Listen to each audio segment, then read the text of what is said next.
reading sprints were about because I had never done one before. The first one I click on is Jenn shaking her butt in front of the camera. So perfect. It was so perfect. It was amazing. All right, so we're live, or we should be live by now. And welcome to casual impromptu reading sprints with friends, guys. Yes. Yay! So I don't know if you guys wanted to go around and introduce yourself, and you can say what you're currently reading or what you're going to be doing during these reading sprints. Jenn? Yeah. Yep. Every time.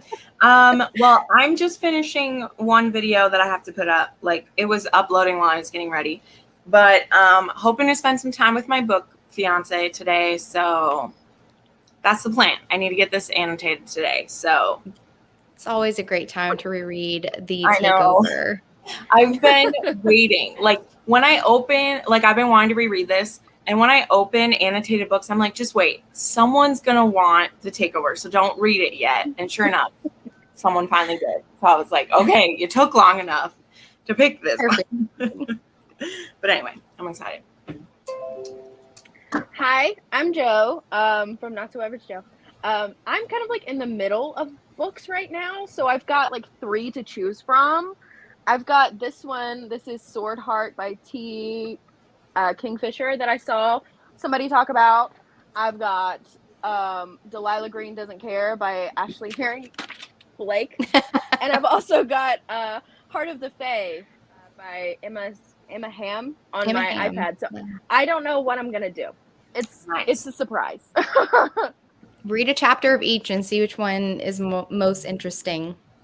That's probably what I'm going to do. I'm Jackie from First Lady Reads, and I am hoping to finish Game of Retribution today. I am like right there. Nice. And by the way, I'm in the middle of a sex scene, so my reactions are a little like, the fuck is going on over there? Yeah. And then I always love live reactions. It's like, oh, they're reading a spicy scene right now. And if I happen to finish that, I'm going to be picking up my first official read of July, which is Love, Theodosia. It's a love story between Theodosia Burr and Philip Hamilton. So like a Romeo and Juliet retelling. So. Cool. Yay. It's on theme for the month's holiday. I thought it was appropriate. Sure. I am currently in the middle of an audiobook, but I'm going to switch to my Kindle. I'm trying to round up the Pennyroyal Green series by Julianne Long. I'm on the 10th book out of 11, so I'm almost done with the series, and it's going really well. But I really wanted to pick up Stolen by a Sinner by Michelle Hurd, and I haven't started it yet. Mafia, age gap, Turkish Mafia, so I'm very excited about this one. Jenn has said lovely things about it, so I'm ready. And then let's see, other people. Tower of Dawn. Daisy, that's exciting. You are cheating. I'm back in. I'm Praise, Sarah Kate. Yeah. The Fine Print. I have this book on my Kindle right now, Claimed by an Alien Warrior. I need to go back to Tiffany Roberts' backlist and read a fun one. I saw also Juliet was here earlier. She's trying to write. Oh, yeah. Hi, Juliet. No. Writing sprint. I love it. Twisted Hate, Twisted Lies. Yeah. Cool. Yeah. Oh, Rev to the Max. Love that book There you go. All right, guys. So I figured we would, I'm here this afternoon with nothing to do. We can take it 30-minute sprints at a time. And if you guys need to leave and do something, feel free.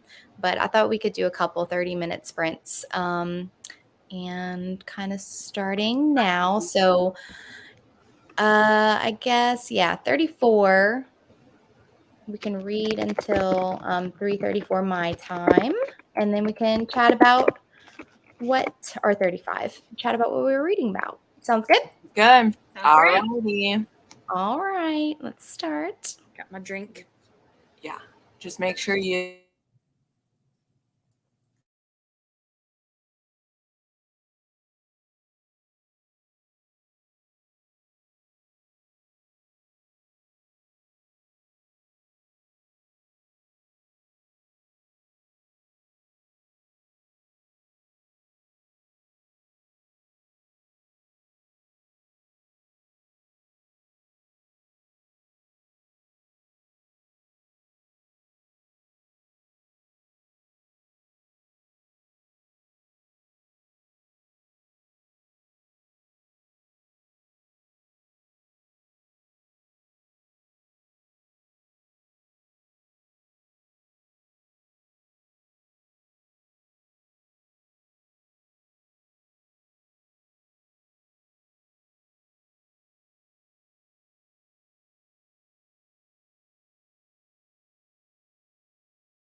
Hello, guys.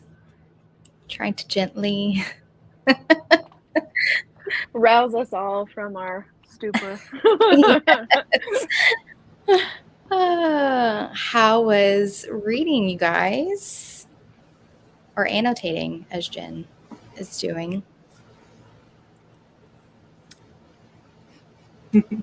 Tristan Miles is better than everyone. So Huh? I'm just saying, everyone else is wrong. He's the best. Anyone else's book boyfriend can go jump off a cliff. He's the best one. He's the best one. It's definitely my think he- favorite single parent Okay. romance. Yeah. It's He fun. is a book husband. He is a Yeah. husband. He's close. He's close. He's pretty motherfucking close. That's for sure. That's the part where I'm at, is him calling. She called him a motherfucker. I love that. I love that so much. Ashton's reading Broken Vow. I want to reread that one sometime soon. I know. Makes me happy. That Good was a one. times. This is the Hades version of Touch of Ruin. And I read Touch of Ruin at the beginning of this year, and there's a lot that I forgot that's going on. And it's all kind of coming back to me, and I'm about to start crying in the next like 20 pages. Oh, Because I cried the first time. I'm like, motherfucker, damn it. This is, but it's so good. It's so good. Yeah. I love that And- series. I have that book on my shelf waiting for me to pick it up, and I'm hesitant. I just love how Hades is just, he doesn't give a fuck, and he will go postal on whoever and whatever, and I just love it. I mean, Persephone's always annoying, but yeah. I love him. He makes this series for me. Nice. Well, I just hopped straight into Heart of the Fae, and I didn't even pick up the other ones. I saw this book on TikTok. Somebody was raving about it, and I was like, that's a gorgeous cover. I love fantasy romance. I'm a sucker for fantasy romance, and Book Talk is feral for fantasy romance right now. So that's pretty much where I'm getting a ton of my recommendations. So I saw this one, and I was like, yep, add it to my Kindle library. So I did. And it's so far, I mean, the prologue is really interesting because it reads kind of like a fairy tale, just the prologue part. Like the Seelie king and queen making a deal with the Unseelie to produce a child, and then something goes awry.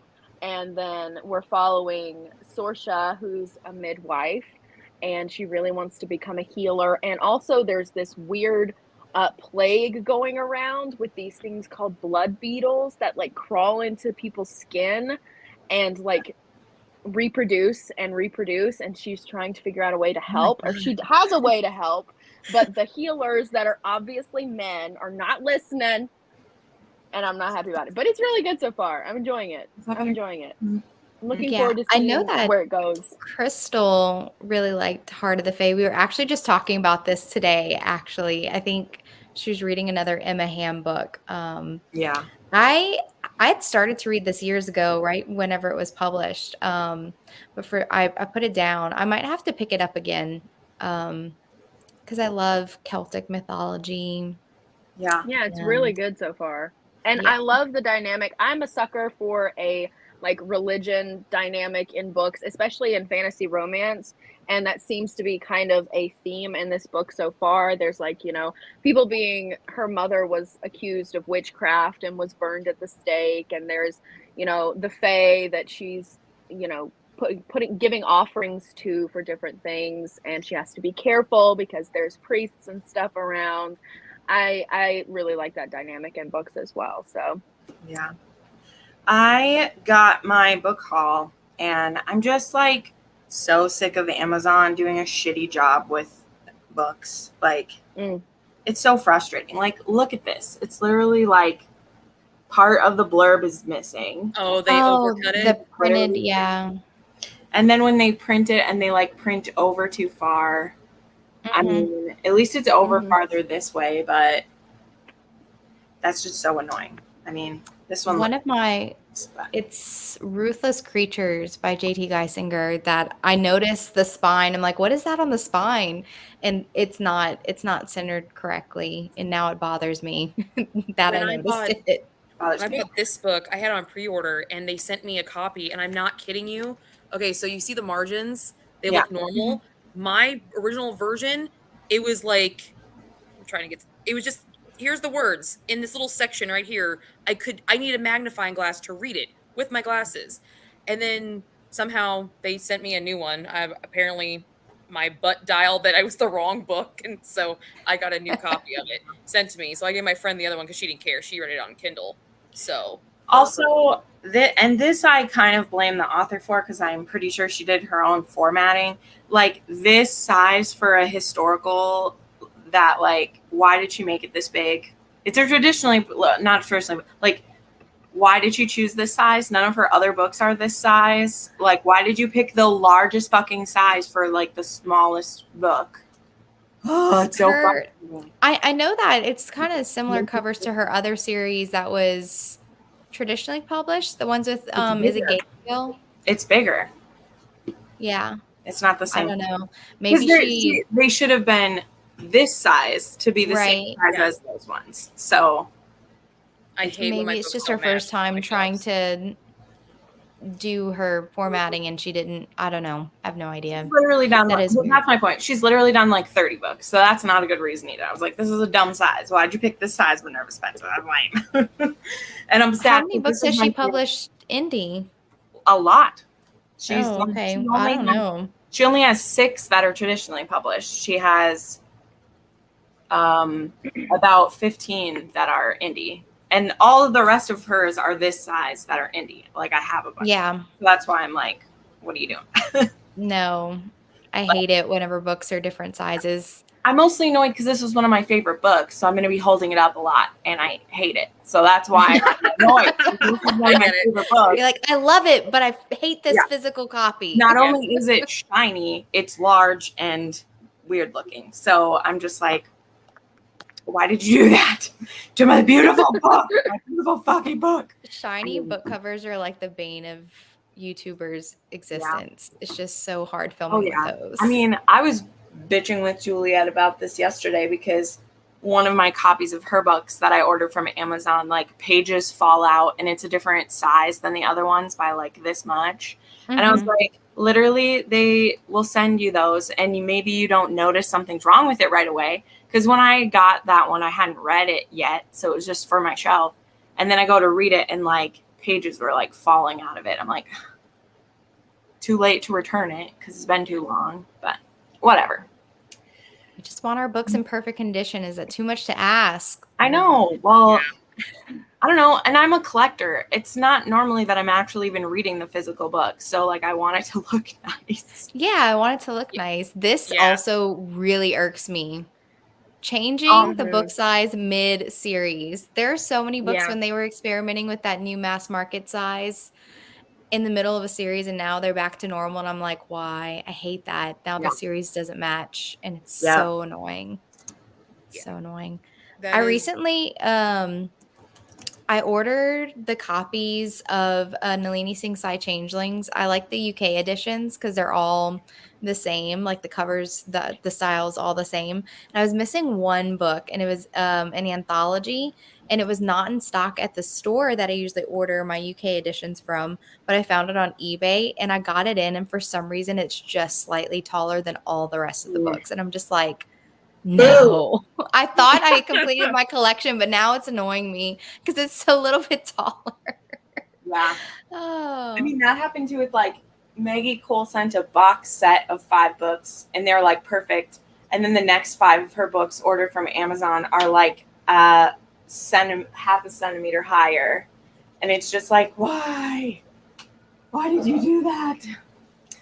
Plus, I have a couple series, which a couple of them, or one of them is like a matte cover, and then the rest of them are shiny and just a slightly taller. And I'm like, what is the point? Elisa I Braid. don't get it. And I'm like, why? Why did you do this? She has some matte covers? This series is like that. This is a The matte. making of a Highlander is matte, and then the other 2 are shiny. Yeah. I think mine's shiny.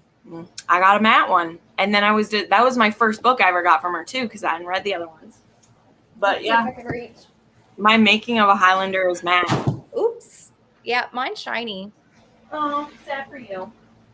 That is sad. I want matte Yeah. covers. Yeah, but it's only matte this one. covers.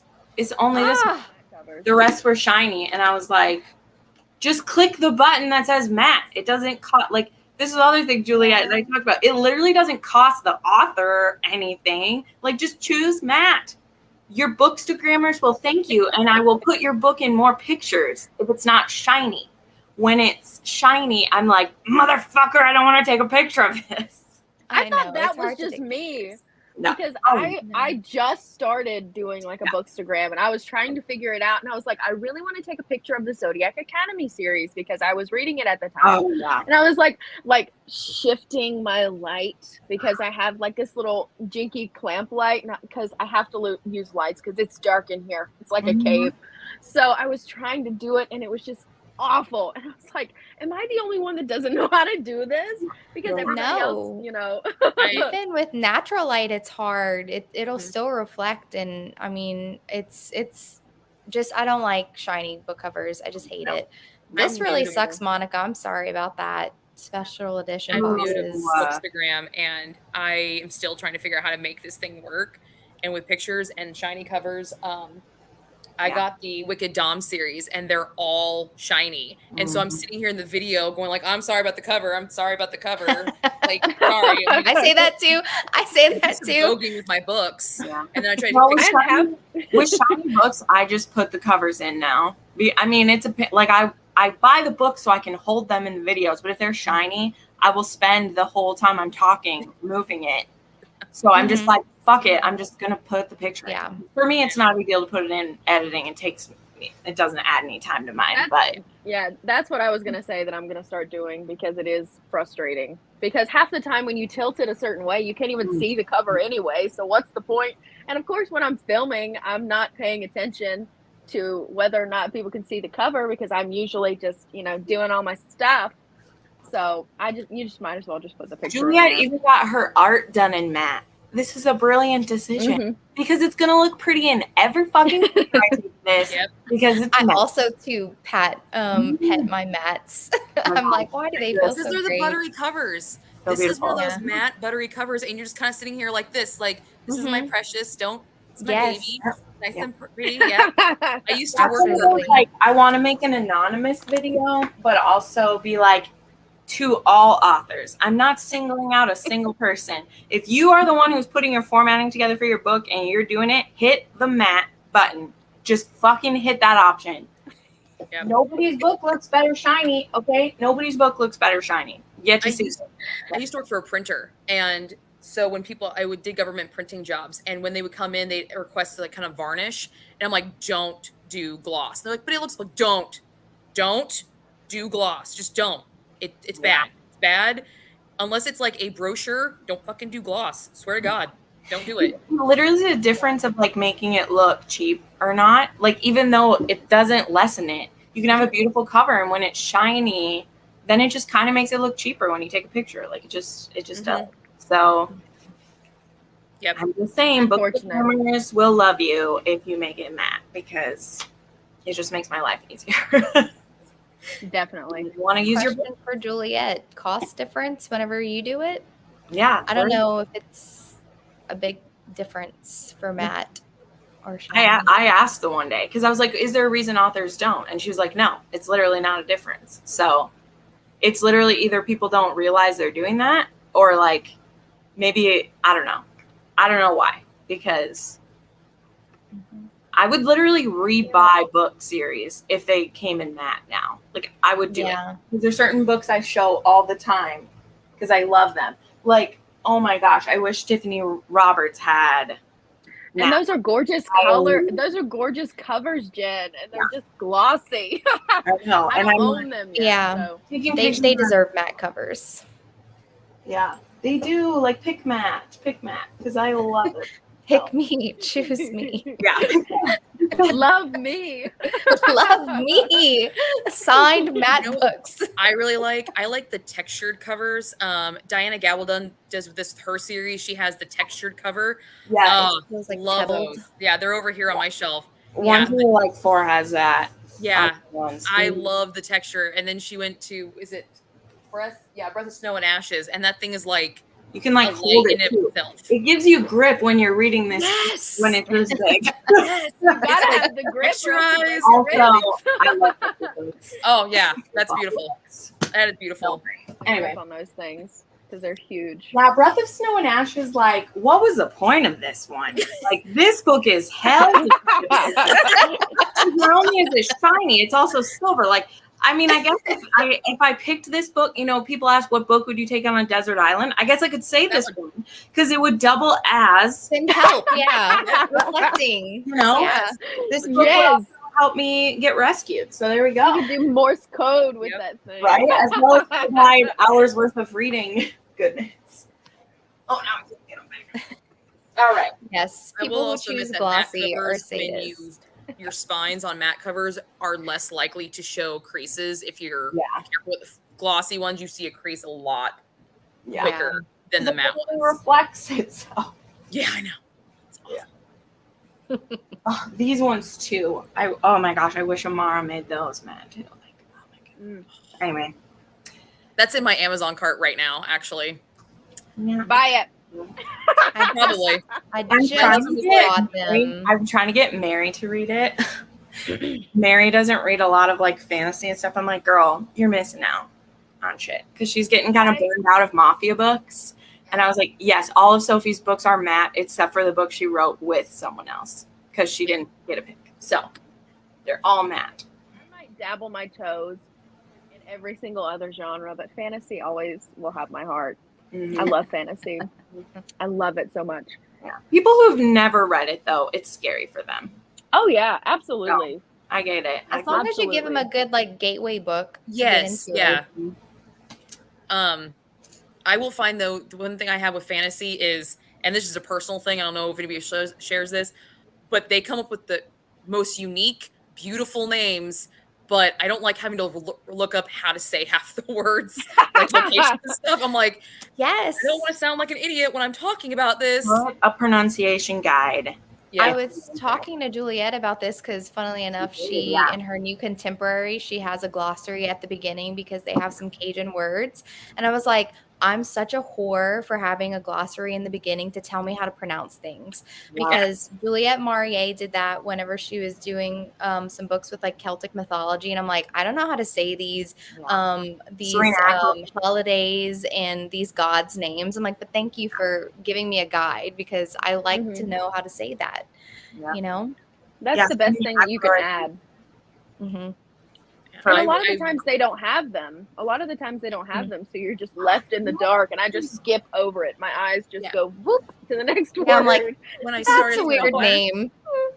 When I started Throne of Glass, I was calling Kale until I watched the first live show for the SJM read along, and Jen, you said it was Kale, and I was like, I feel like an ass right now because I'm saying it wrong. Oh, whatever. Nobody knew. But like before I ever listened to an audiobook though, because obviously the audiobook will help you. Like I used to watch interviews with her way back in the day, and she was asked how to say names because nobody would say Reason's name right.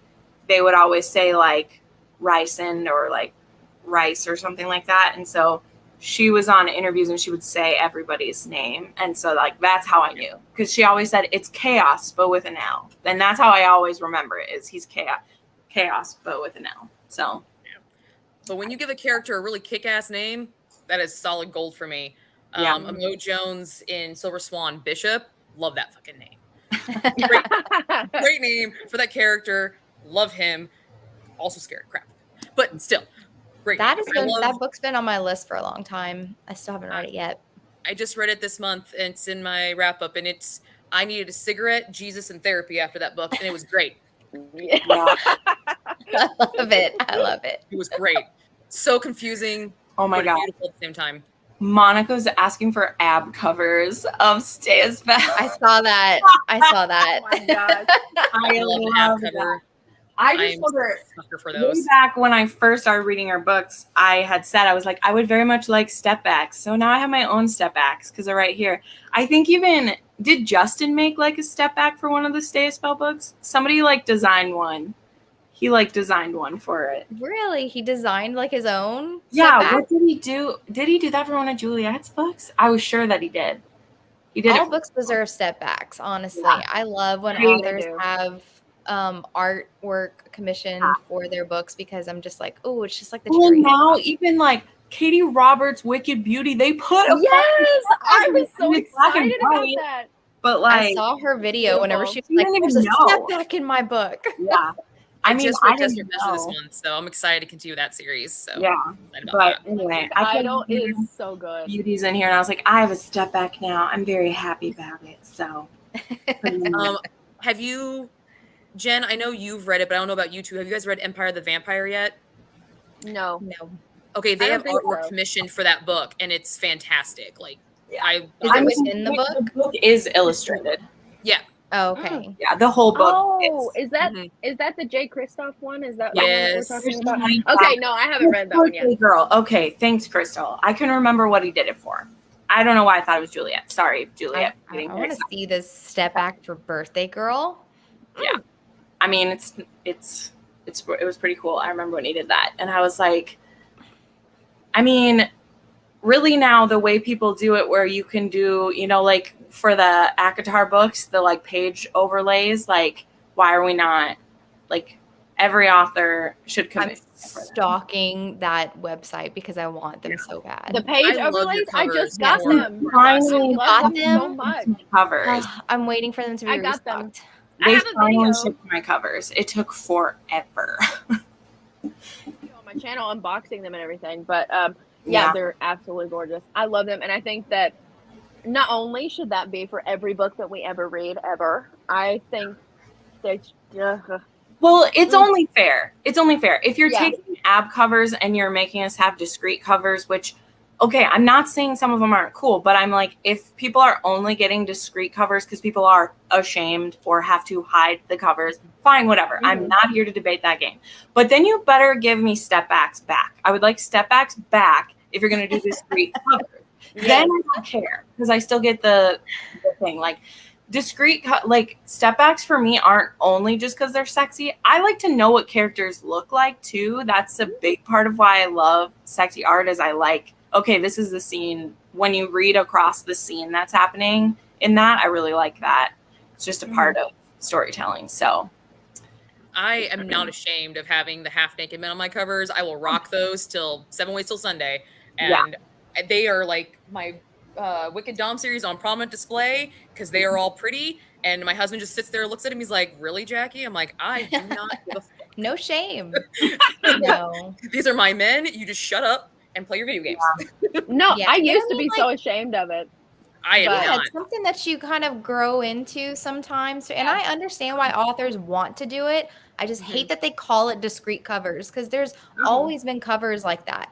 There's tons of historicals that are like that. right. And I just don't Bobby had a why shirt call off it in how many discrete? covers? Just an alternate one. Yeah. Alternate All of cover. the That's it. Virginia Henleys, all of the Virginia Henleys have a boring front, and then they have a sexy step back. All of the like Some Amanda Quicks is just like the title and like very plain background, and that's it. And then beautiful step back. Like, I mean, it's always been a At least- thing. At least you get that little bit of the art as well. Mhm. And Yeah. it's still like discreet. You can walk into church holding it, or whatever. And you don't have to open and show everybody your step back, but at least you have it.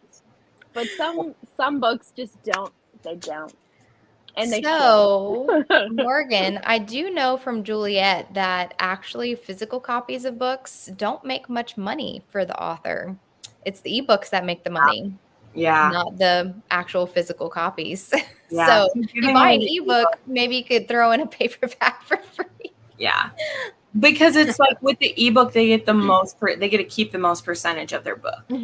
Oh, With okay. the physical I book, didn't know you're that. paying $20 for it, but you're paying for the materials that build the book.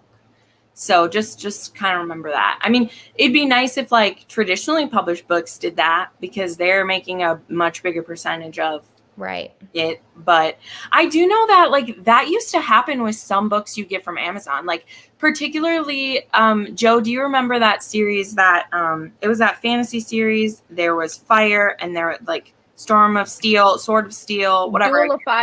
Duel of Fire by Jordan Rivet. When you bought those physical books, you would get an email that said, hey, do you want to start reading this early? Here's the ebook. Mhm. And so there was options for authors to package the ebook with it. Mhm. But that was only a few select. Like, I don't think people really pick that option anymore, but that used to be an option for some. I'm a physical reader. Like, I have my Audible because I listen to it at work, but I don't really listen to it at home unless I'm cooking or cleaning. But I'm more of the physical reader, so I still buy all the books, but like I want to support the author and like have it on display on my shelf because people could look at my shelves like, oh, they don't look through my Audible library, they look through this, and I can pick it up and be like, here, borrow it. Actually, I never let people borrow my books. Sorry, I I don't was know. gonna say I stopped letting people borrow my books. I'm like, Yeah, no. Yeah. Yeah. But like I can physically show them what it looks like, and then they can go find it themselves. I don't have a Kindle, but I'm getting one this month. My husband said, we could budget for it and everything, which is cool because I wanted to finally get some of those KU books that I see all over on BookTube and everything. And I was Yes. like, I like these. I mean, I used KU on my phone for 5 years before I ever had a Kindle because I was like, I don't need it. I'm just read on my phone. My phone's So- tiny, and I'm nah. I love my I'm making you Kindle. happy. Like literally, my phone is like almost the same size as my Kindle. Like how big my phone is. Like my Kindle's only this much more, and then like it's the screen's only the inside part of the Kindle anyway. Really? So, Wow. yeah. I mean, when I hold it up, like the size of my screen is, I can read as many words on this as you do on that. Yeah, I couldn't do it. I had to have the damn iPad. The biggest. Yes. Yeah. Well, because I used it a lot for college. I have like a Bluetooth keyboard that I would take because it's easier than taking my Mac. And now I use it because I'm starting to write a novel. So I just take it with me everywhere and it's just easier. That's cool. But but I like the color. I gotta have the color. I'm a whore for a colorful thing. I don't know. But I do have like an old Kindle. It's very old. I think I've had it for probably like 12 years. And the last time I tried to boot it up, I don't even think it would recognize that Kindle Unlimited even existed. And yeah. So I mean, I don't know. When they have the deal for Kindle, you can do the pay by month option and pay like $8 a month to get a Kindle. Like, Jessica always posts when it's on sale. Like it's like $120 and you could pay like $8 a month for, for a year if you wanted or something. And they still sell like the older versions, which are like barely different because I have the Paperwhite that's not waterproof, and they just came out with a waterproof one, and I've actually kind of dropped mine in the bathtub and it still survived. So technically, I guess mine's waterproof. And like the price for these dropped significantly when they came out with the waterproof one. So it's I did like, notice just get that this one. Yeah. So I love mine. I take it with me everywhere. I have an origami case so it could like just stand up by itself, like if I'm doing something and I can read it. So I like mine. I read both, and sometimes like last night I was reading The Bribe and I have a physical copy. I got it on the Target sale, but it's also on KU. So I got it from KU, and when I wanted to go to sleep, I started reading it on my Kindle because I was like trying to actually fall asleep, but I love to read to fall asleep. And so I do that with a lot of books. I'll get it both on KU and I'll get a physical copy, especially if I really love it. Sometimes I'll read it on KU first and then buy it. That's usually what I do. But the only thing about the iPad for me is I have eye issues anyway, and my eyes are really sensitive, and it's very hard on the eyes to read on. Yeah.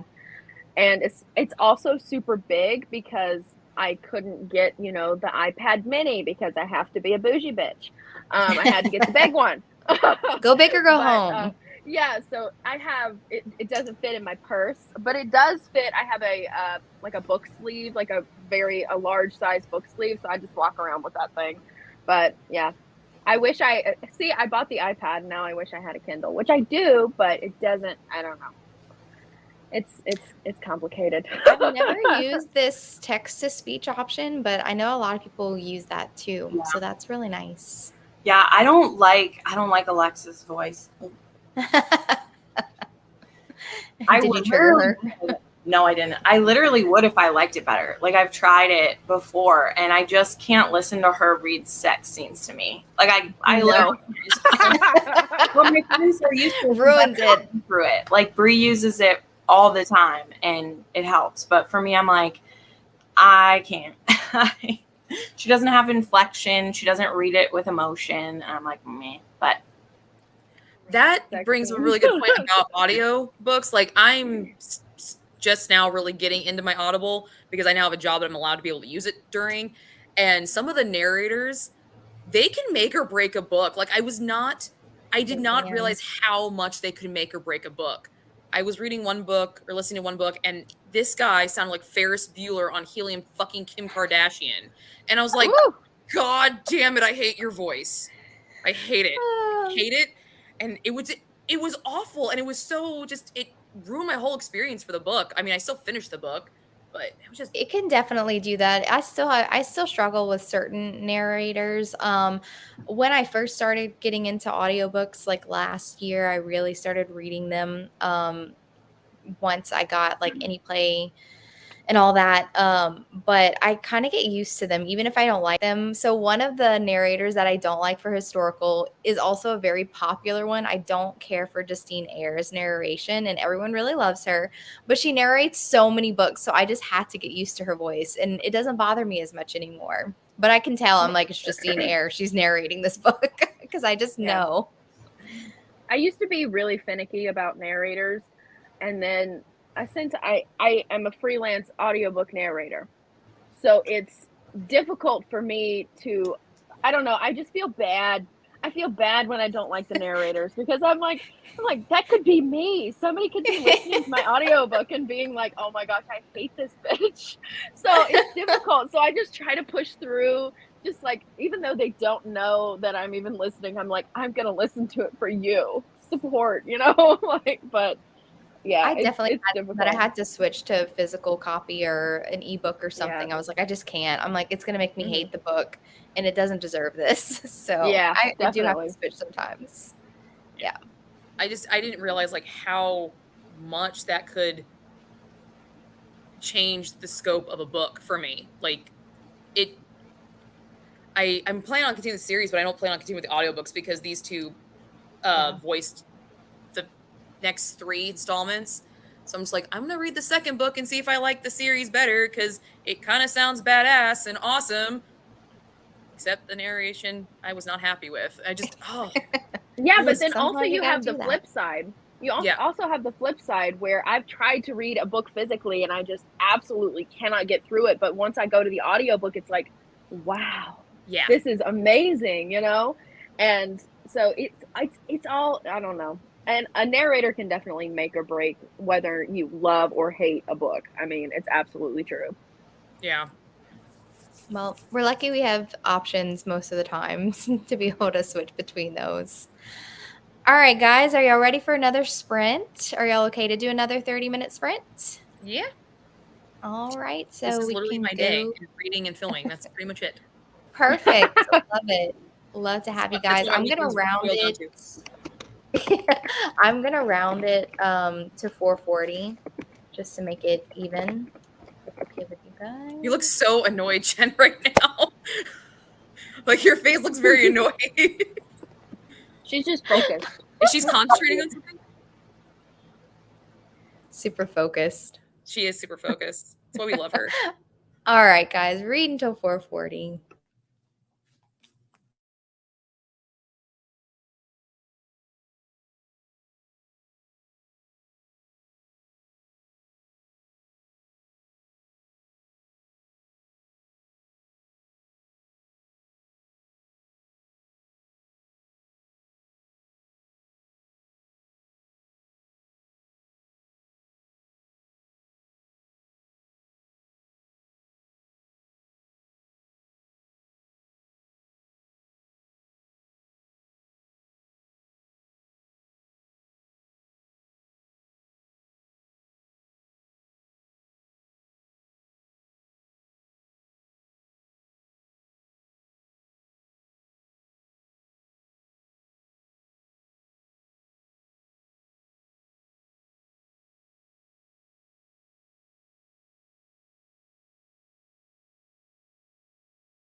How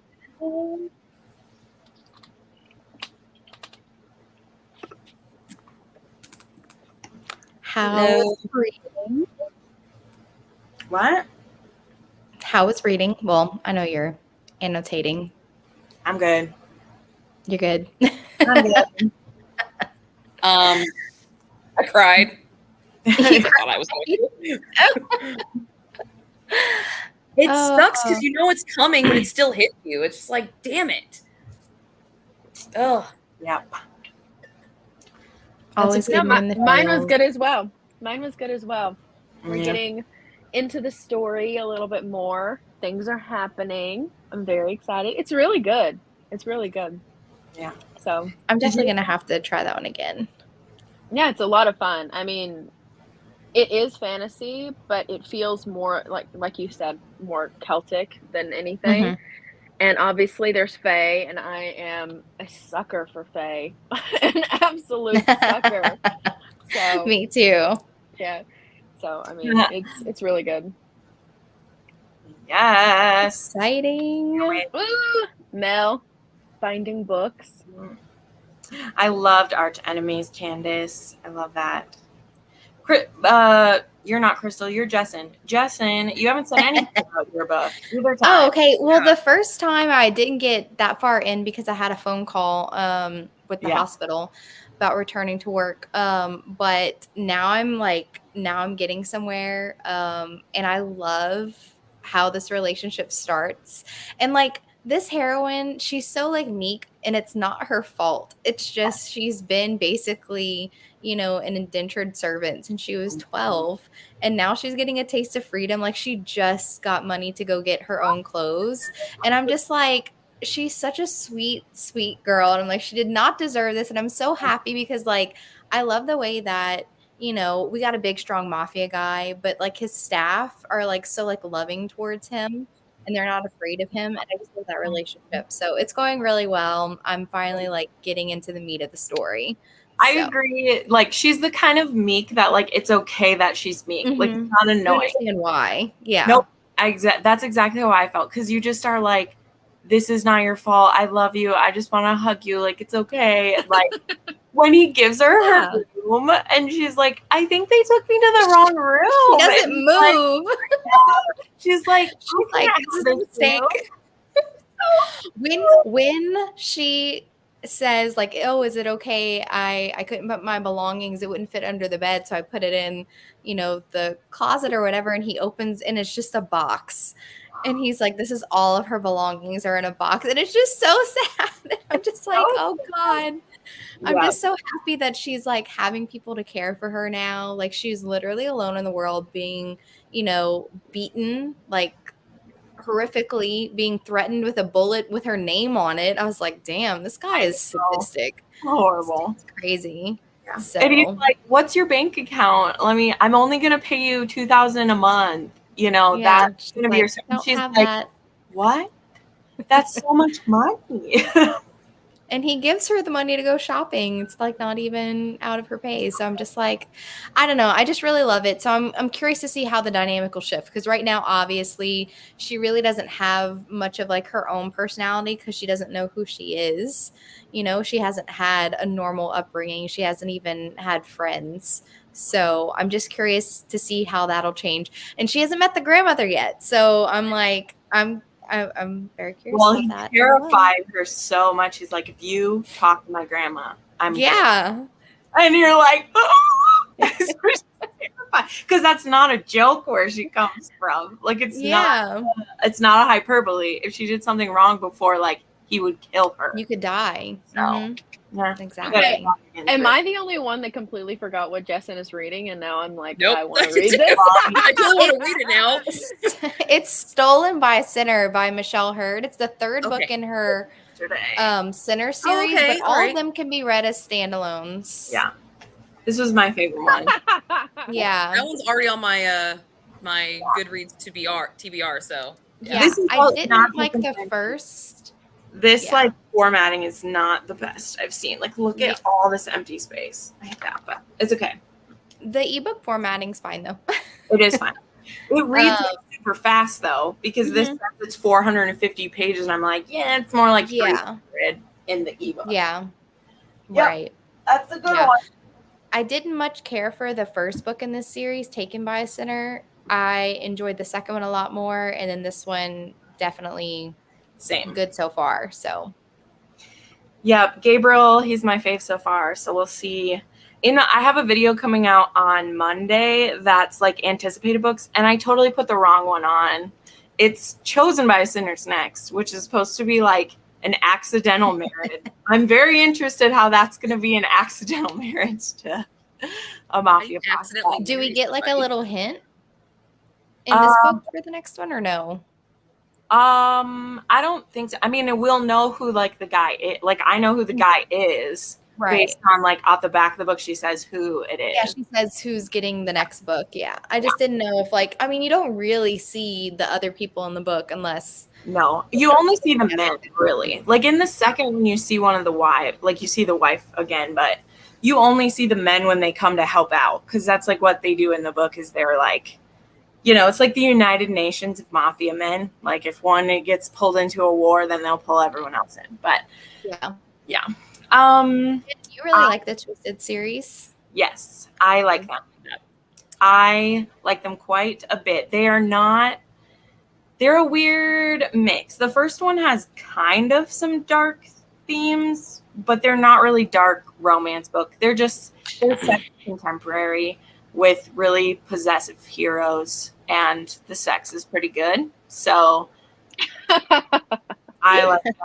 So I'm very excited. One thing that I totally forgot to say in my wrap up about that book is that she has a series coming that's going to be based on the 7 deadly sins. Many authors have done that. That's not super original, but we get to meet the couple who's going to be in the first book of the next series, which is going to be called King of Wrath.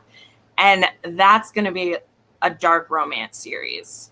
So I'm pretty excited for that one because she has like little shades of dark throughout. That's what I mean is like, it's not like dark romance, but some of the heroes are involved in like darker things. We just don't see the dark aspects, you know, just like as a person who reads dark romance, I'm like, he's involved in organized crime. Like we're not really talking about like he is. I've only read the first 2 of that series, and I was really thinking while reading the first book, I'm like, is he a mafia boss or something? Like he just had the vibes. I'm like, he has to be part of the mafia, correct? Like it just sounded like he was involved in, you know, some shady things, but no, just powerful businessman. But they do have that vibe. Like it has a darker, not really a dark tone. I don't know. It just gives off a more edgy vibe. The second one is Princess Diaries 2. It is. Fight me. It's Princess Diaries 2.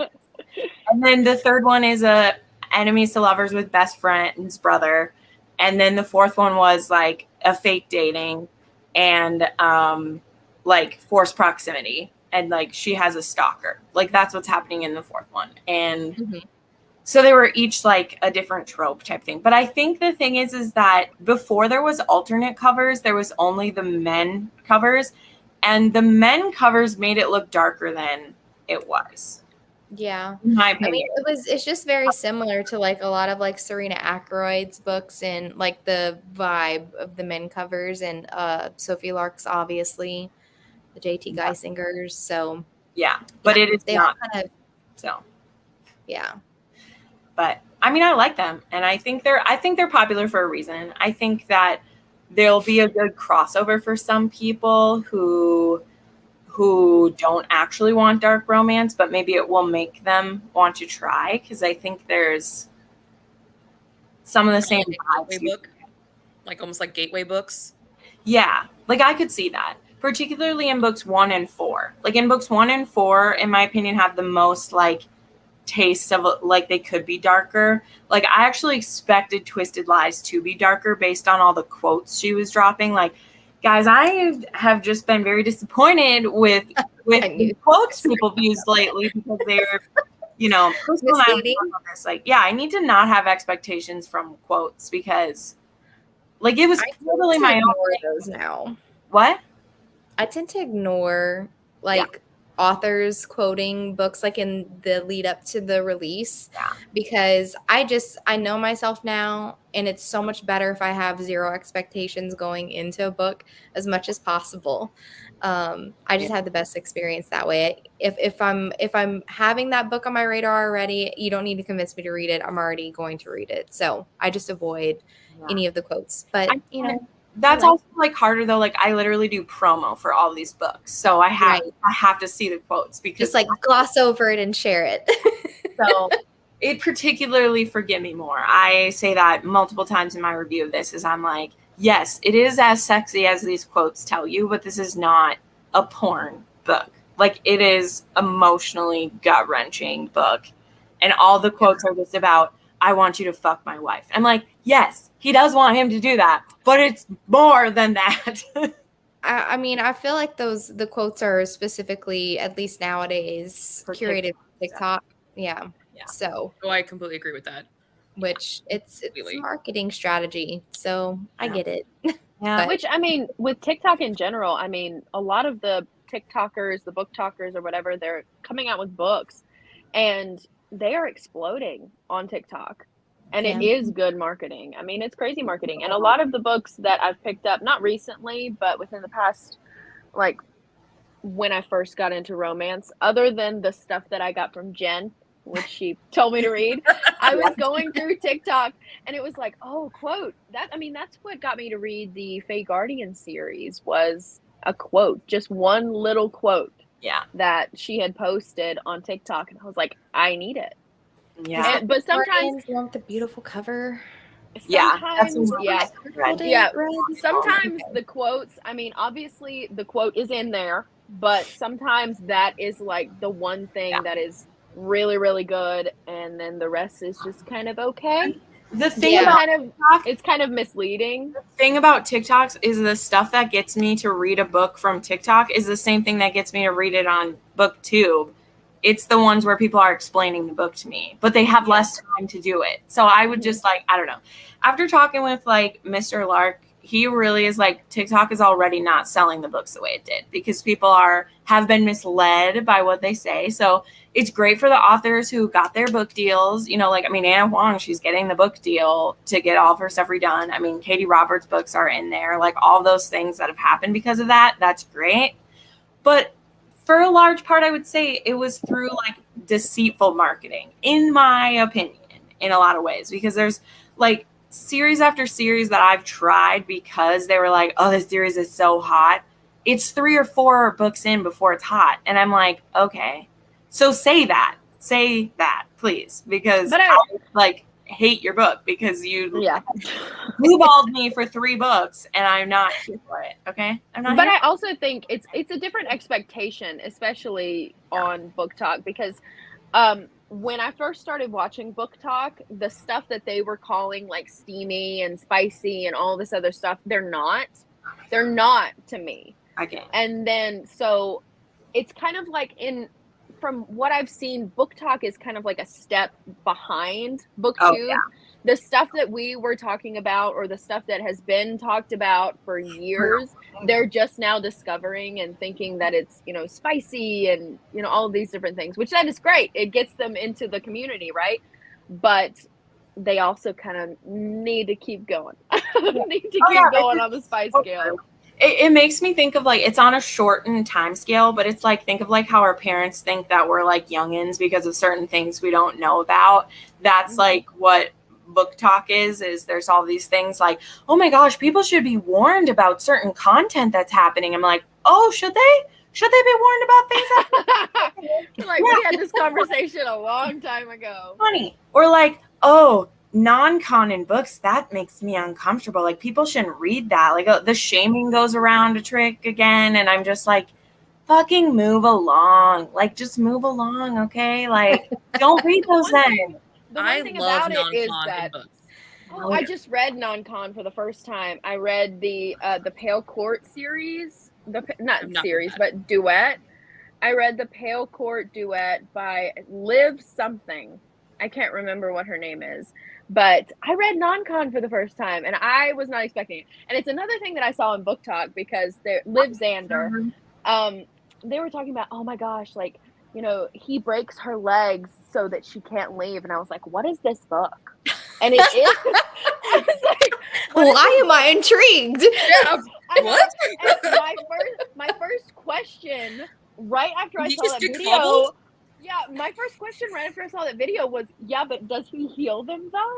Does he heal them after he breaks her legs? And I'm like, what is wrong with me? But it does have non-con in it, and it was very interesting. I've never read anything like that before. I As thought soon as you said break her legs, I immediately thought of Misery by Stephen King when Yes, Abby exactly. Base cobbles him. Just like that's all I saw there for a second. But no, segue. Non-con is great, but it has to be done the right way. And if an author doesn't do it the right way, it can really turn somebody off. Yeah. I don't think it's delicate. I don't think it's taboo because it's been around forever.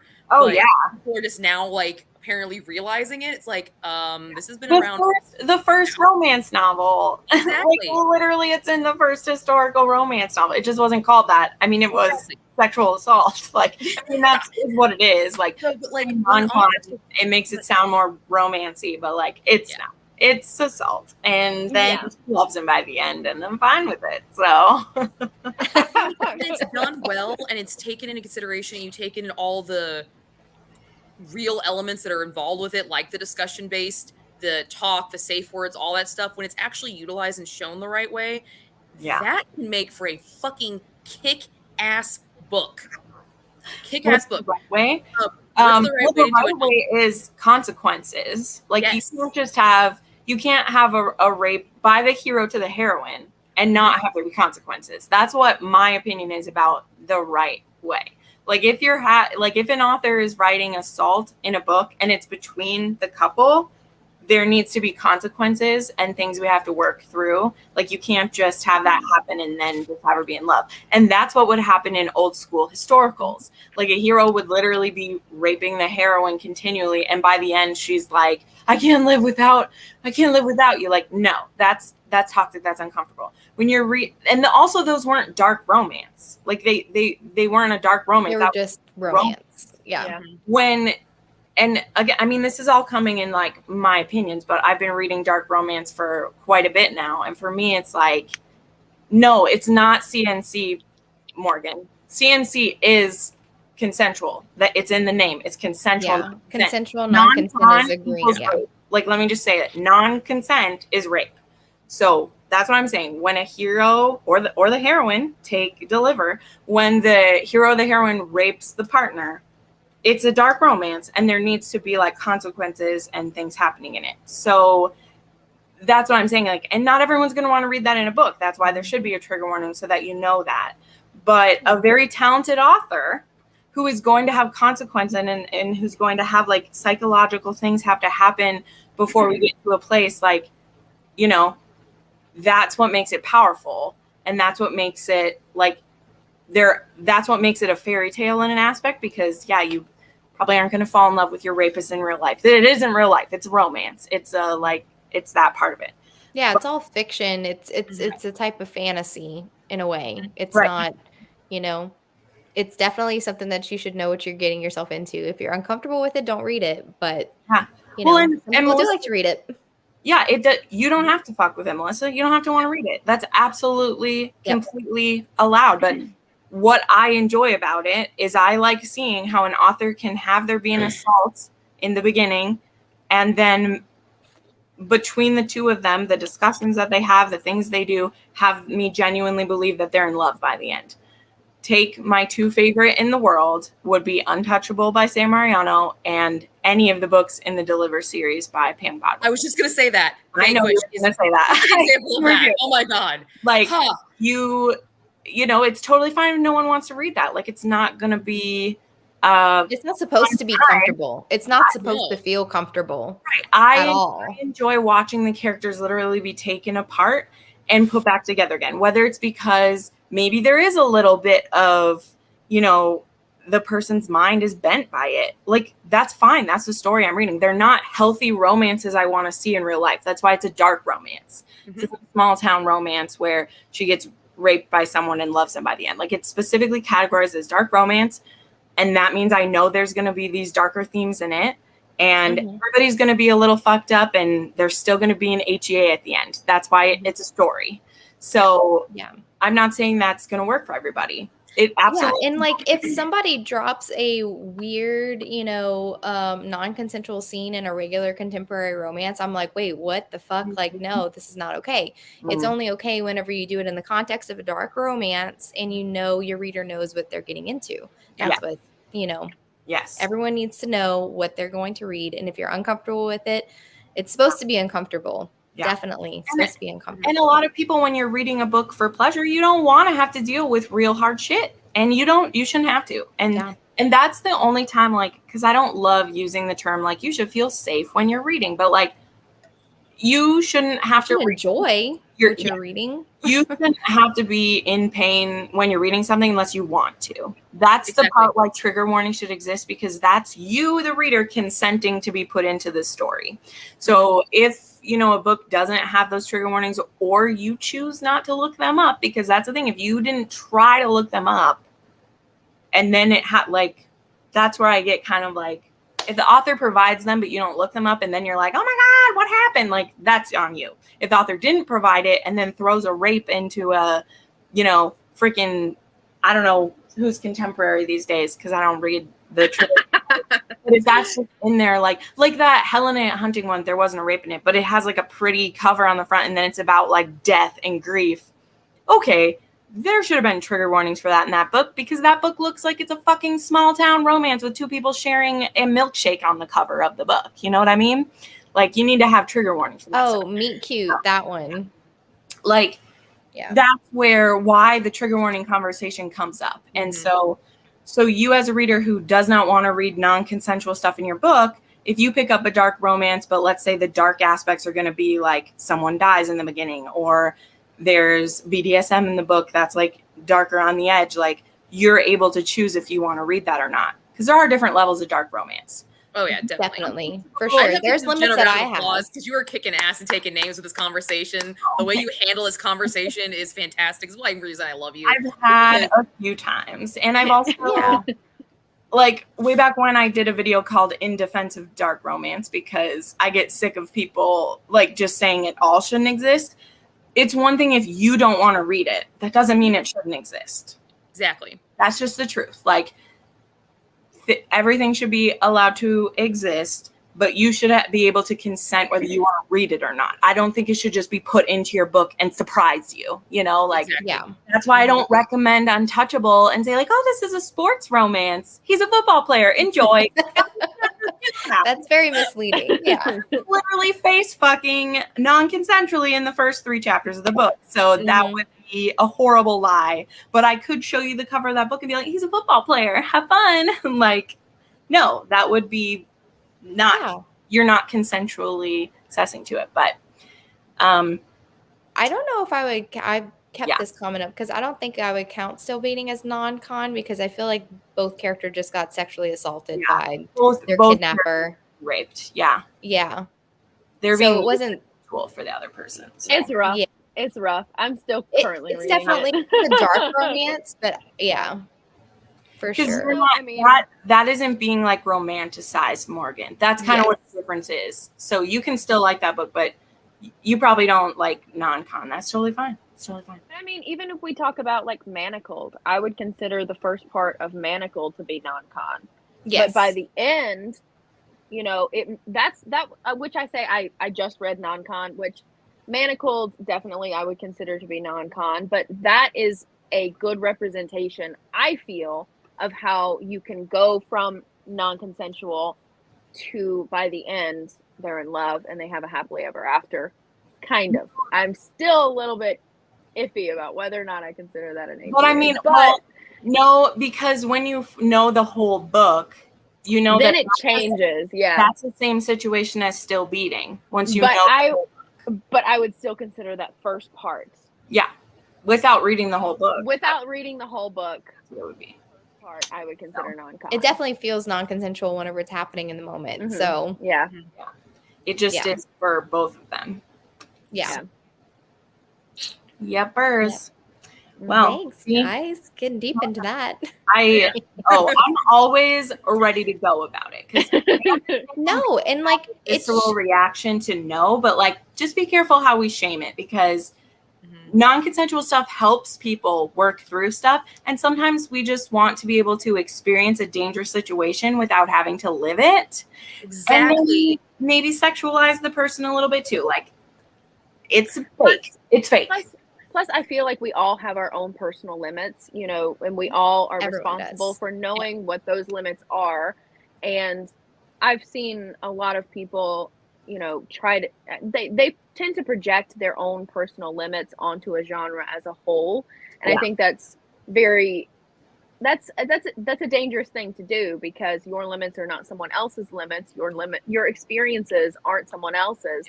And like Mhm. you said, a lot of people use these, and that's one of the most beautiful things about romance is that a lot of people use these types of books, these difficult, dark types of books to explore their own trauma Yeah. and Definitely. you know, heal from that. And I think that's very important. So talking about like, you know, saying that dark romance shouldn't exist in general, or just romance or anything like that shouldn't exist, it's a dangerous topic to go into, and I think it's kind of disingenuous to the genre as a whole. Yeah, absolutely. I think that just in the way people use a book to deal with grief or to deal with, you know, like there are like Crystal brought this up eloquently in a vlog she did when she tried to go back to reading horror. And she's like, the things that are allowed to be in a contemporary, sorry, I keep saying contemporary, a traditionally published horror novel, the things that are just allowed to exist in those and nobody bats an eye.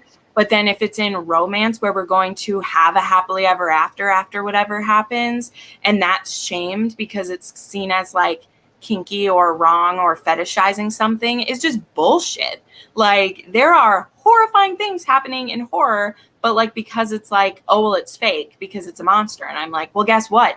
Sexual assault is real, and we're using that to work through stuff, both to men and to women when it happens. So I'm just like, I get really No, and it's not like society as a whole doesn't sexualize villainous characters whenever it's something other than the romance genre. It could be something like Game of Thrones. People were so rooting for Jaime to have his character arc and be redeemed after he does horrendous things. And I'm just like, it happens across all genres, but when it's in romance, it's wrong, which sucks. And I feel like that is a huge prejudice against the romance genre just in general. And I feel like I don't want to call on the patriarchy, but things that are, you know, traditionally seen as feminine, you know, romance is most of the time predominantly written by women for women. And in that, you know, it's easy to pick apart things like that because femininity issues around that. But in horror, fantasy, high fantasy, like George R. R. Martin, it's a book written by a man, and he can talk about all of these crazy things happening, all these horrible things happening, and it's seen as a good story or good storytelling. But when it's in a romance novel, it's fetishizing, it's disgusting, it is, you know, not realistic or whatever, what have you. It's all this huge like stigma around the romance genre in general. Did it take until Game of Thrones got backlash? Like it was a book. And that's the thing. Game of Thrones is still a worldwide phenomena, and it was allowed to be. Children were and being it didn't. And the stuff that happened in Game of Thrones, like the backlash that it received, did not cancel Game of Thrones or affect it in any way, honestly. So it doesn't have the same backlash that the romance genre gets. Yeah, it definitely wasn't their sexualization or the rapes or the incest that brought that show down. No, it was their shoddy handling of the last 2 seasons, and that's what brought it down. So it was definitely not that brought it down. And you know, going back to what and Joe I think said about how the patriarchy. My biggest thing with people scandalizing romance genre in that regard is because yes, it is predominantly written by women for women, and so it's this idea, this age-old idea that we're not supposed to want these things, let alone make them dark. And it's like, fuck you and your bullshit, dude. I can like whatever the hell. I can like sex. I can enjoy it. I can do all this stuff. If you can, I can too. And it's this idea that it's just, oh, it's taboo. And you see the same shit in high fantasy novels, which I do read. You see high amounts of violence. You see blood. You see power plays. You see revenge plots. All that shit completely fucking negative, but you need to be bitching about it because why? It's entertaining. This is sex. So we go back to the idea that, the whole ancient idea that women aren't supposed to enjoy fucking sex. Fuck that. Yeah. We are allowed to enjoy it. There you I go. love your passion, Jackie.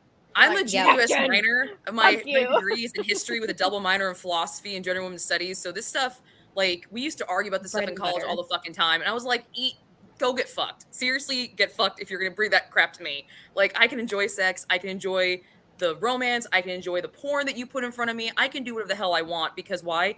I own myself and I belong to me. And if I want to read about non-con, if I want to read CNC, if I want to read about bondage, if I want to read about fluffy little love stories, I'm going to fucking do it. Yeah. Just Well, like you can go do your stuff. I'm glad to keep writing it because some of my favorite books of all time are dark. Yes. Some of my favorite series of all time have multiple rapes and people trying to get over the trauma they've lived through. Yes. And those are my favorite parts of it, Mhm. It's not the right taboo and violence for that. Yeah. No, that's exactly it. It's like, all personal. Reading is extremely personal thing. Yeah. Two people can read the same book and get two completely different stories. Yeah, they're gonna have the same outline of events, but the feelings behind it, the emotions behind it, that's all personal depending on what you've gone through and your traumas. So back to what Jen said and everybody else said, that these are not stuff that we're asking for. These are therapeutic reasons. We're using this to work through our traumas and things like that. And some people are just using it because it's entertaining. That's And it's fake. Yeah. That's one thing that I got into a lot of arguments in college for, was that reading is a personal experience Mhm. because I was an English major, so I was reading a lot. And the majority of my professors and my peers, they wanted to look at a book just completely by what is on the page, right? What is on the page. So if something like non-con is included, it's rape, right? It's on the page, but it can be so different depending on each person who picks up that book. Mhm. And that I feel like that's, there's multiple different ways to look at reading, but I like to look at it, like you said, Jackie, as a personal experience, because my experiences as a human being are different from everyone else's. So the way that I look at a book, the way that I experience a book is going to be different from everyone else's. And then also you can look at a book just completely based on what is concrete in the narrative, and you can analyze it that way. But I feel like it's difficult to do that. But yeah. Agree. mean- Yeah. I have to plug my laptop in before it dies.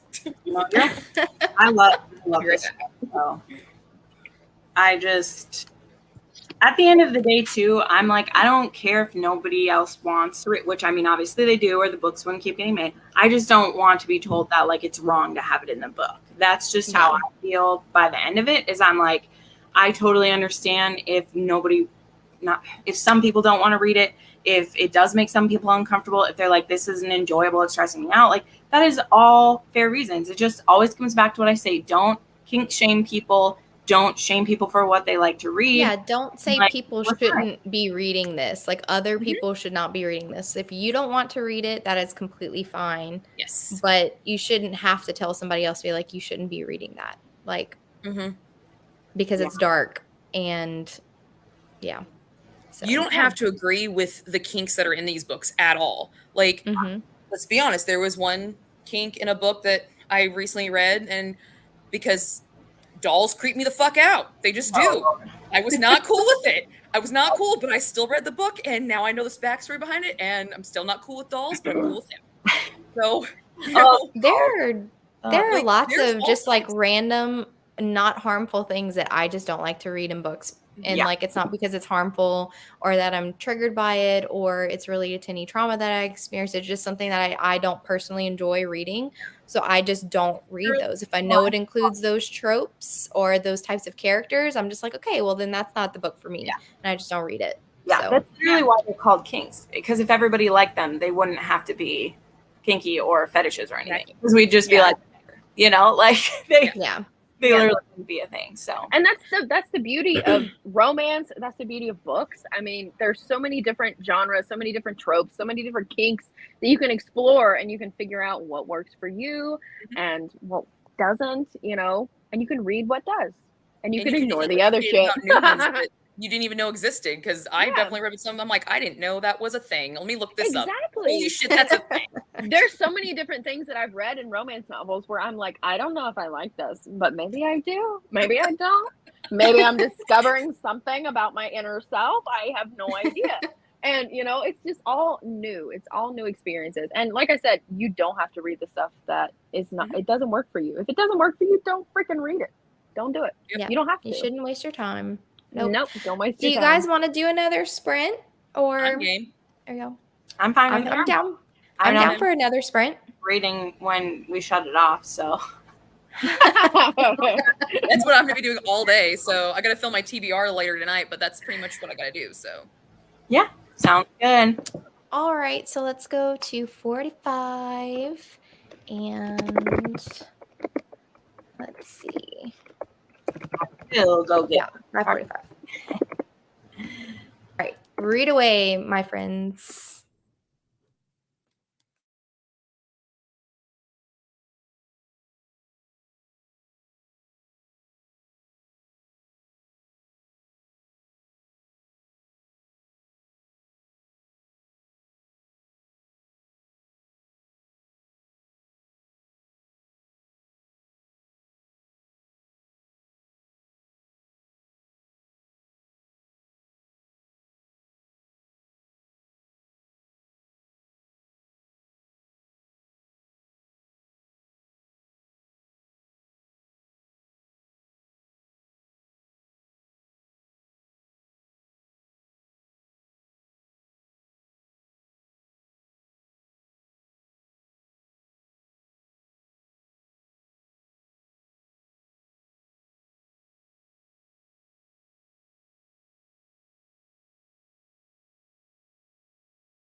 Hello.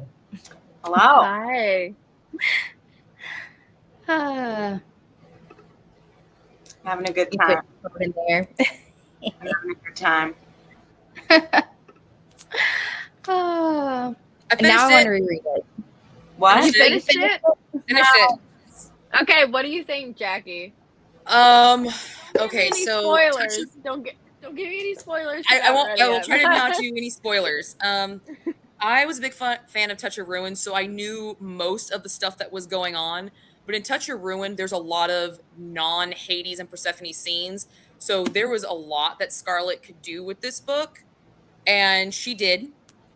She did a lot, and I normally every once in a while I'll read the author's notes, but I normally don't. But I read the author's notes this time, and I kind of feel a little bad now.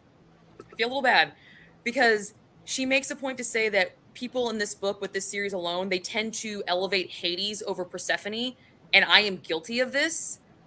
I am very guilty of this, and I feel kind of shitty now. And I'm like, oh crap, I don't want to do that because she does put a lot of work and effort into Persephone, and the Persephone you see in this book through the eyes of Hades is a lot different than what you see her through her own eyes. And I love the fact that there's two series to give you the same perspective. But shit's about to go down. It's about to go down. It's serious. And this book still made me cry. So, spoiler alert is 5 stars. 5 Nice. stars. Yes. Have you read have you read Touch of Malice yet? No, I'm gonna read that next. Oh Lord. Oh Lord. Yeah. I Yep. read 3 of Persephone's POV before I Mhm. read A Game of Fate. It's a rough one. Well, what I don't understand what Scarlett's doing, and maybe it's because she just hasn't done it, because she even said this book was a bitch to write. She's like, Yeah. I did not want to write this, but it ended up going amazing. Apparently she's not writing a Hades perspective of Touch of Malice. She's going straight into A Touch of Chaos, because that's the next excerpt you get in this book. And I'm like, you're not gonna give me his perspective of Malice? No, What's gonna happen to Malice that you're not he doesn't get to have his own say? Isn't it? I don't know if this is true, but this is what I'm kind of figuring. But isn't it? Malice is rough. Movies in that one? And I don't know. I haven't read Malice yet, so maybe it is. Oh no, Malice doesn't. Malice doesn't, but Chaos is supposed to. But Yeah, Malice, the ending of Malice is rough. But why would I get like Hades' perspective of Malice if I've gone into the other books? Unless she just really has a hard time writing it because she said this was a bitch to I write. don't know. So It might be. That might be the case. I'm not That sure. whole series really got like, and I'm not saying this in a bad way, but the whole series really got away from her. Like it just got so much more than she meant it to be, and it got so popular. So she has so many eyes on those books. yeah. Well, that can happen when the first couple books go off real quick. Like I remember binging 1 and 2 right after each other, and then I had to wait. And then I just read a lot of other better Hades and Persephone, in my opinion, better Hades and Persephone things of it. And so I will finish the series, but I'm waiting till she's done. I'm not going to pick another one up until she's done, because I hate, especially because the Hades ones like go back and tell you stuff again. Like I want to be able to do the simultaneous read of it and just like read the whole way through. So, but I mean, people love her. People love her. I'm excited for her like Hephaestus one and her like the other one she's gonna do too. Yeah, Everybody's on Persephone. I mean, I read the first 3 before I read Game of Fate, and most of the time, unless the author does it well, I don't really like alternate POVs of the same story, because I'm like, we've been here before, we've already done this. But I really, really liked Game of Fate, and I'm excited for Game of Retribution. And I also read King of Battle and Blood, which is her first. I want to read that. I have not read it yet. Yeah, it's the first in a series. I can't remember the guy's name, but I remember the girl's name is Isolde, and it's good too. I think it's good. The second one and that one's coming out in December, so I'm excited about that. But I like her stuff. I mean, she's not like, they're not my all-time favorites or anything like that, but I do enjoy her stuff. I enjoy it a lot. I read Touch of Darkness for me and some of my girlfriends here. We created this our own personal book club, and we call it the Red Witch and Bitch and Book Club because we all have red hair and they're all kind of witchy, and we just like to bitch a lot. So that's how the name came about. And that Touch of Darkness was actually the first book we read for it. My friend Cassie was the one that suggested. She had read the whole series that was out currently, and we just became obsessed with it, and that's how I got turned on to it. And so now I get to go text her after we're all done here and be like, I finished it. Let's binge. Yeah, So, it's good. Yeah. It's very good. I really enjoyed it. I liked the perspective of seeing the friendship. Like, I really like how Scarlett handles the friendship between Persephone and her female friends. She handles sex scenes great. She handles the relationship great, but she does really well with the feminine friendships, which I don't see a lot of authors taking advantage of in romance books, because it's a crucial part to girls. We're girls. We sit there and we binge and we gush about the guys that we're with. And I don't see that necessarily a lot of romance novels, maybe more in contemporary, but dark romance, I guess they don't really have a space to really do that. Yeah. I guess. I know. What do you guys think? Well, I may be like an unpopular opinion because I hear people all the time who say they want female friendship in books. And like, I like it when I get it, but I mean, I'm not in it for the girls, so I don't care. No, I want the couple to be together for the maximum amount of the book that they can, because that's what I'm here to read. So like, if the friendship is written like really well and they can set it up good in the beginning part of it, that's cool. But like, I don't know, when I'm reading a romance, I don't need to see the friendships, but I understand when people like want to have it in them. Say, oh, there's not enough of that. But I'm also like, but I'm not here to see her hang out with her girlfriends. I'm here to watch her fall in love with somebody. And you don't usually fall in love with someone while your best friend's right beside you, you know? Yes. Anyway, that's my sentiment. Completely agree. It's valid. I agree, but something that I do look for in romance is good family dynamics, not necessarily good friendships. I like good family dynamics. Definitely. So I think that that's something that I look for more in romance. I like whenever there's like, damn, I want to be a part of this whole entire family. Like, that's what I like. So yeah, that's same. I mean, one of my favorite tropes in romance novels is the found family. Maybe not necessarily like the actual blood family, but even if it's the family of the man or whoever, the love interest, and they're just so welcoming, and then they find their own friendships and stuff within that little found family. I really like that. I do like the female friendships, but I feel like a lot of the times I don't get as connected with the friendships as I do with like a found family type of situation in which a friendship happens. Because you know, a lot of the times I read books where the heroine already has a best friend, and it's already established, like their relationship is already established, and I don't really feel as connected with those. But when you can see that relationship build, whether it's with a female friendship, a male friendship, or the found family type of situation, I feel more attached to those. A good sister dynamic, I love the sister dynamic. I agree, though, that there's, especially in contemporary romance, some newer indie authors, I feel like they like to write any woman that's not the heroine to be like a heinous, mean girl bitch. And I'm just like, we can stop doing that, though. We don't need every other female to walk across the path of the hero to be like the worst female ever. Like, we get it. We want the hero to be with the heroine. You don't have to downplay every other do that. I despise the trope of the evil ex, whether it's a male or female, but particularly when it's a woman, I hate it. Like, if that is the conflict in the story, if like the evil ex is the heroine's getting jealous, or the person's telling a lie, or they meet them at a party because that ex is friends with the family, and they say, oh, well, when we were together, we love this. And then the heroine's jealous of that person. Oh my God, throw the book away. Like, I'm literally like, stop doing that. Stop making your heroine so fucking insecure of people. Like, that's something I don't want to see women do. Like, the tiniest hint of the hero's past, and it's like, I can't compare to that person. She was so beautiful. And he's like, if he wanted to still be with that person, he'd still be fucking her.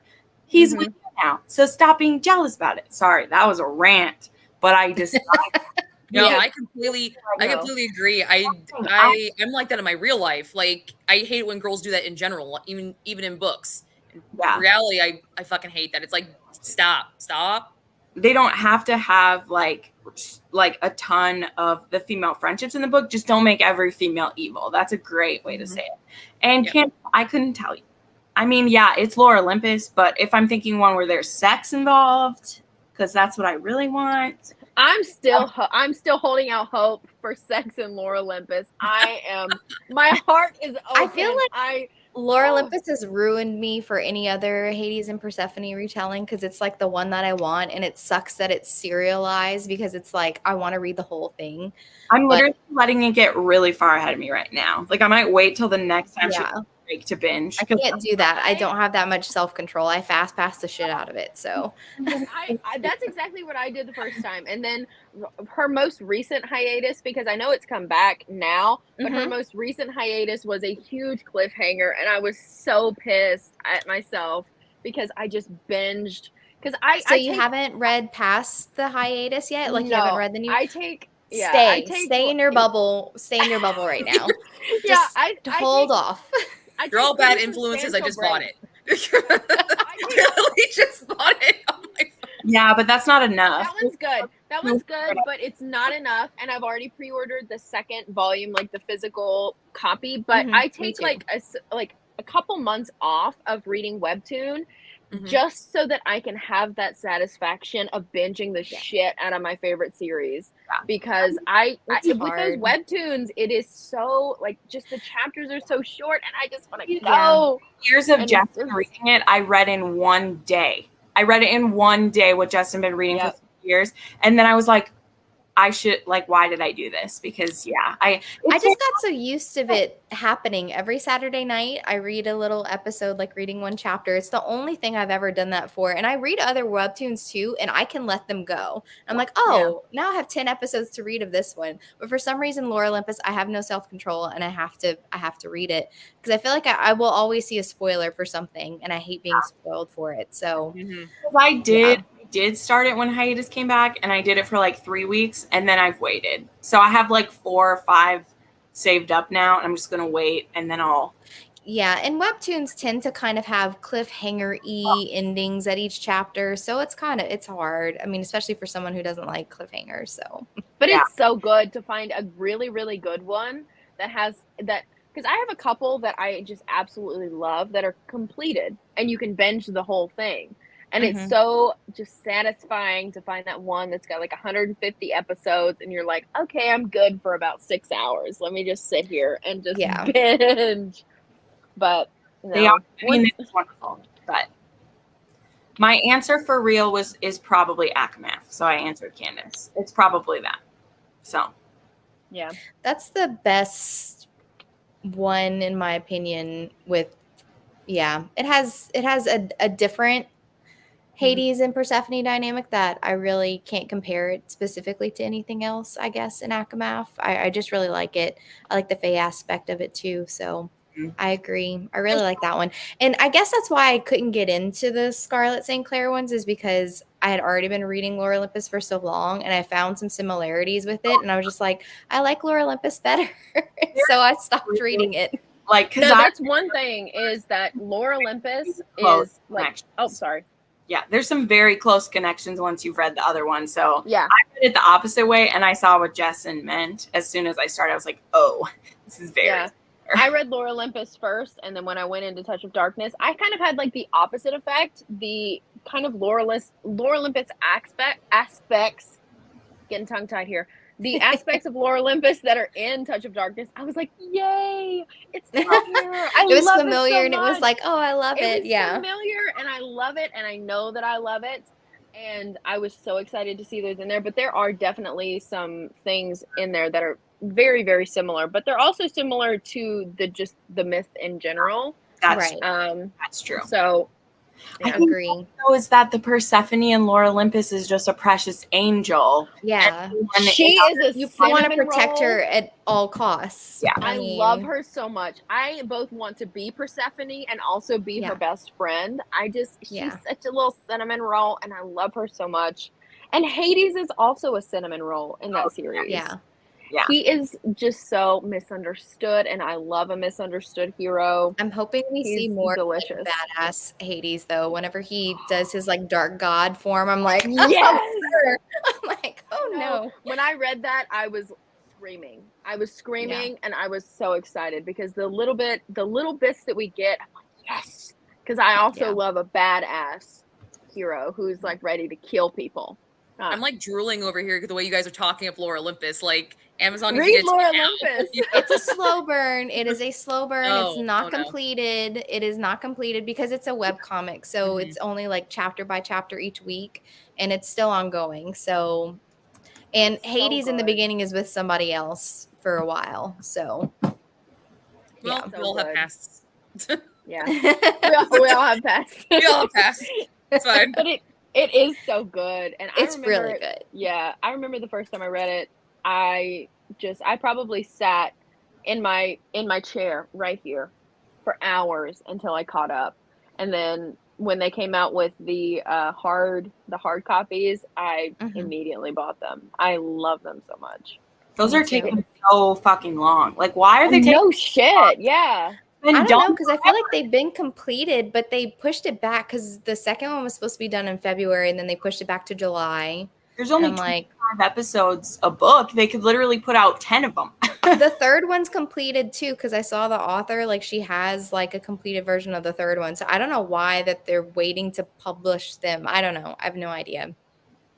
But also, I mean, comics in general, they take a longer time to publish, is what I found from the comics that I've read, or the graphic novels or whatever. It takes a longer time for them to publish. I don't know if it's because of the kind of the paper that they use, the formatting that they do. I'm not sure. I don't know any comic people.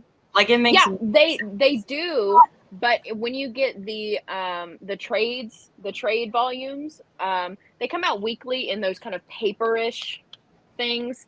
But when you get the trade volumes with the nice paper and those kind of things, they take a lot longer for those to come out, because you can read a comic weekly with those cheap. I mean, it's pretty much like newspaper quality. Yeah, I know. And then they have them in the bind ups, and they just take so much longer for the bind ups to come out. I don't know why. I have no idea.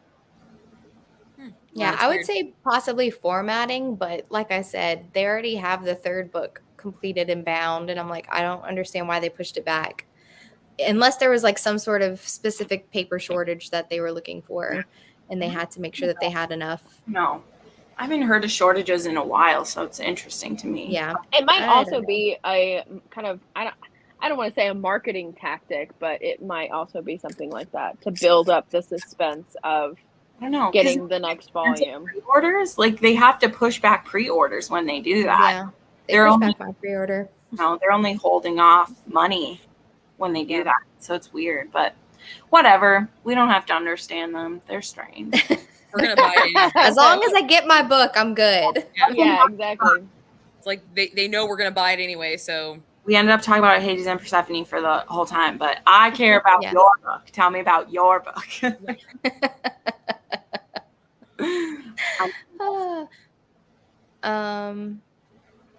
Ooh, Starfighter.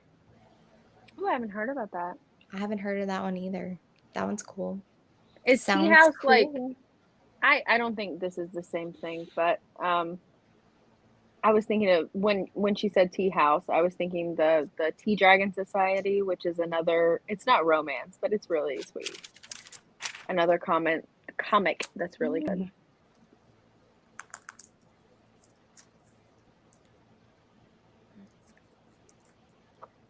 So how's your book going, Joe? Looking it up. Yeah. Oh, it's good. It's really good. Sorry, I've got Hades and Persephone on the brain. Sorry, guys. I didn't want to mom. Yeah, this one seems to be more of a Beauty and the Beast type situation. Our main character, has to make a deal with the Fae in order to save her father, number one, but also with the blood beetle plague that's going on. And there's a deal with the Fae, obviously, and there's a beast type character, and he's very interesting. We haven't really, we haven't seen any interaction with the hero and the heroine yet, but I do know that every time that the hero gets injured, like if there's a cut or something, he doesn't bleed. His wound kind of calcifies into these like rocks, like if like geodes. And so since he's like a Seelie Fae, he's one of like the sons that was, anyway, it doesn't matter. He's one of the Seelie Fae, and because he was imperfect, he was banished from the land. He was this like a prince of the Seelie court, and when he got injured, they saw that his body didn't bleed, it didn't heal, it calcifies into these geodes, and so they were obviously, like, no, you can't be king, so they kind of chucked him out. And it seems like our heroine is going to be going on a journey to find this beast character. It is I bet you definitely his Beauty and the rocks can Beast. heal or something. Is he slowly Yeah. becoming a whole rock man? Like, is that how it's happening? That's what Do they stay on him? seems. That's what it Okay. seems like. It does stay on him. The one chapter that we've got, which I'm like barely into it, but the one chapter that we've gotten of him so far, he had just injured his hand, and it is an open sore on his hand that doesn't look like a sore. It kind of calcifies, like I said, into a geode. If you know what like those crystals look like, Mhm. it almost makes it sort of interesting. He's becoming like a rock man. I don't know, but it's Cool. hot. I'm down with it. I'm Rockman. down with it. And he's obviously got some issues. He's obviously got like a tortured past, which I'm also a sucker for. Tortured past. And if you think about like the Disney Beauty and the Beast, where, there's the candlesticks and the teapots and stuff like that that come and, are a part of his life and care about him, even though he's kind of an asshole. He's kind of got this same sort of dynamic. They're not like household items. They're other magical creatures, but they do care about him and they want him to be happy, which is what it seems like to me, which I really like. But it's That's very cool. interesting so far. Yeah. I'm glad it's going well. Me too. I'm almost at the halfway mark, and it's starting to kind of heat up right now. The dynamic is changing, which I'm excited about.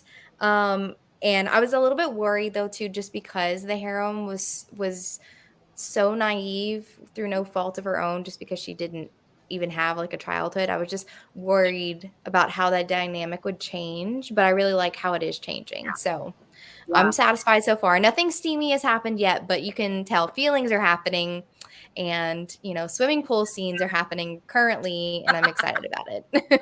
Stop trying to slow burn. Like in my review, I'm like, this was a really long slow burn, but like I don't know how else it could have been. Yeah, because it needs to be. It would make her feel like he's taking advantage of her. Like if it Right. happened, I don't want. Yeah. he's literally I don't her want it to feel like that. boss now. So it's Yeah. like, but I like it. Yeah, I agree. So it's going well. I'll probably finish that one tonight. Very excited. All right, guys. Well, I think we're done sprinting for the day. It was lovely chatting with you guys. Wow, 3 hours. I just noticed. Yeah. That's awesome, though. I hope everyone else was productive and got to read some stuff. I know some people were binding books, which is super cool. And I hope that you got some good book recommendations too today. So I want to thank the lovely ladies for joining me for the reading sprints today. And hopefully we'll be able to do it sometime next week. These are just like casual, impromptu, will pop up during the week. And we'll announce it probably the day of, honestly. But we'll see you whenever it happens again. Bye, guys. Bye. Bye.